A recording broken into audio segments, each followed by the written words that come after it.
I was well aware of the audacity of my husband's relatives, having experienced it firsthand.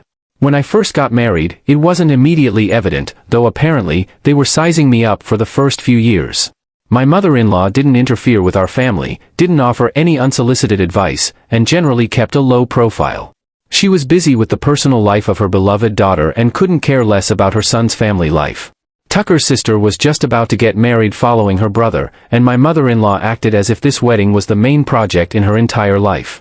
Back then, I thought if my mother-in-law was so anxious to keep the wedding from falling apart, there must be reasons for it. Sure enough, the reasons became apparent pretty soon. Once Tucker's sister got married, she immediately became pregnant and then handed the baby over to the grandmother, who showered the child with affection. This slightly irritated me as my children didn't experience the care of their grandmother at all.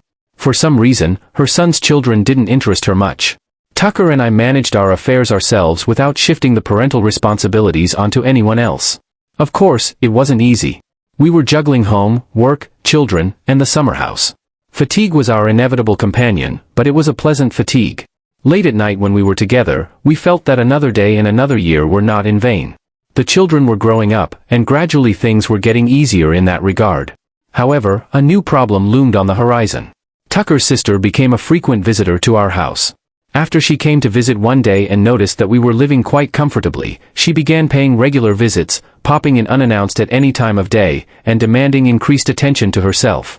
At first, I tolerated these visits and even welcomed such a guest. It was a great opportunity to improve strained relations in the family and maybe even make friends with Tucker's sister. But over time, I realized that Enz wasn't here to make friends, she was just taking advantage of our kindness. What a beautiful towel, and so soft. Where did you get it? Wow, it must have been expensive. You guys are living it up, I can't afford such luxuries for myself, Enz said one day. Being a kind soul, I handed over the towel that Tucker's sister liked, rejoicing that I could please her. However, the towel was just the beginning. Enz liked salt shakers, tablecloths, cosmetics, perfumes, and even the children's toys. I started to suspect that if given half a chance, Enz would gladly take away all the possessions in the apartment without batting an eyelid. The last straw was the day Enz laid eyes on my brand new smartphone, which Tucker had bought me for our wedding. On our anniversary, my old phone was already falling apart. Tucker, having saved up, bought me a high-end phone to replace it. Wow, this device is certainly cool. What about the camera? It must be expensive, Enz said, casting her bait and looking pleadingly into my eyes. Yes, it's not cheap, I replied. Lucky you, my friend. My husband never gives me such things, Enz sighed enviously, handing the phone back to me. I just don't understand why you need one like this, she continued. You spend all day in your office with a landline phone anyway. I remained silent, shrugging my shoulders. It was strange to hear such a question from someone who had just admired the phone. Maybe you could give it to me as a gesture of friendship. Seriously, mine is completely beat up. It'll be a while before I can save up for a new one, she stated calmly. I froze at such audacity but politely replied, I'm sorry, but no. I can give you my old one. It's not in great condition anymore, but it still works. Enz looked at me in surprise. Are you serious? What? It's ancient. Why would I need it? Did you decide that if our family is poorer, then you can just give me all the junk? You get everything new and we get the scraps? No thank you, my sister-in-law proudly objected. Hearing this, I was really freaked out. Enz, what in God's name are you talking about? What scraps? I've only given you nice things. You need to have a conscience. We're not millionaires either. We have to earn a living just like everyone else, and if you want a new phone, go earn it. If you don't like anything I give you, don't ask for anything else. I'd rather give it to someone who appreciates it, I concluded. Tucker's sister was offended and left, slamming the door behind her. In the evening, my mother-in-law called me. Luna, I don't understand what happened between you and Enz. Why is she calling me and crying that you offended her, she said, sounding perplexed. I honestly told her what had happened. Well, Luna, really, did you have to? Don't you feel sorry for her? You know yourself Enz's husband earns peanuts.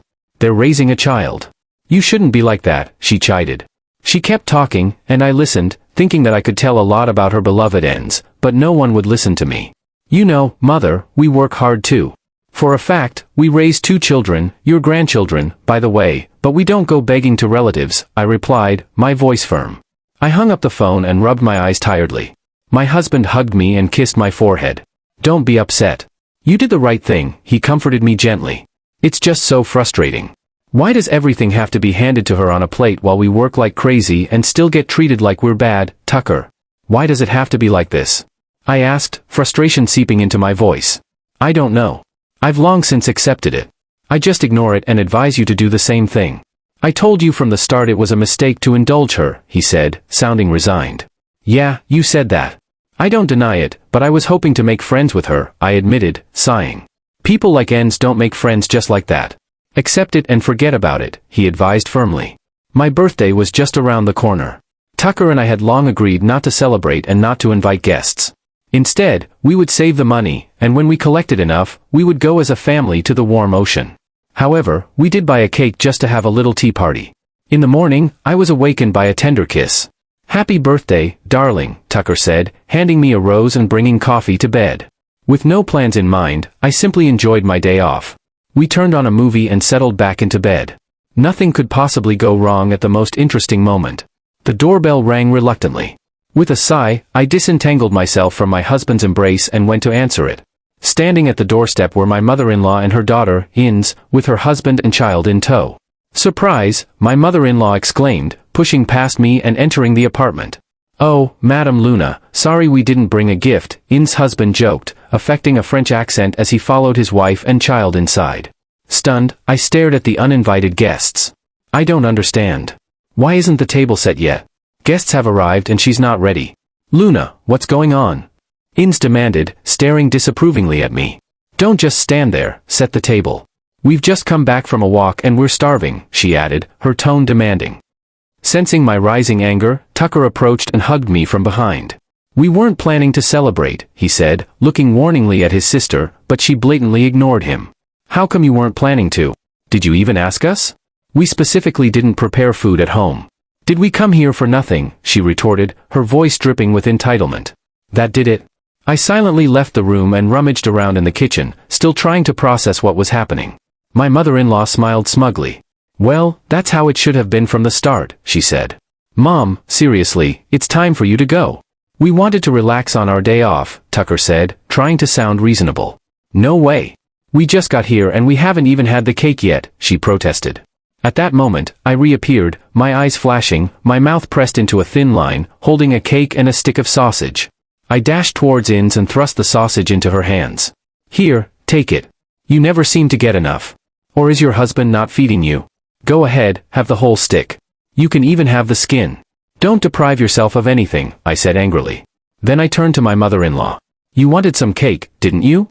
Here you go, just be careful not to get your rear end stuck, I snapped. I threw the cake at her, it spilled out of the box, smearing all over her clothes and hands. What are you doing? This is outrageous. Tucker, say something to your wife, my mother-in-law yelled. What the hell is that supposed to mean? Ins asked, perplexed. Tucker frowned. I asked you nicely to leave, didn't you get it? So why are you complaining now? You got what you wanted. Now I'll ask you to leave us alone or I'll personally escort each of you out, he said sternly. Sensing a major showdown brewing, Ins' husband grabbed his child and backed towards the exit. Ins followed him, and my mother-in-law was the last to leave. I've raised an ungrateful son, she muttered angrily. No, Mom, you got what you deserved. Don't blame me, and God forbid you ever pull something like this again. I won't tolerate it anymore, Tucker warned. You're living the high life and you're too stingy to set the table for your relatives, Ins complained. It seems like we've already talked about this before, I snapped, advancing threateningly towards her. Then the front door slammed, and everything fell silent. Luna, forgive me. They ruined everything again, Tucker said apologetically, hugging me and holding me close. It's not your fault.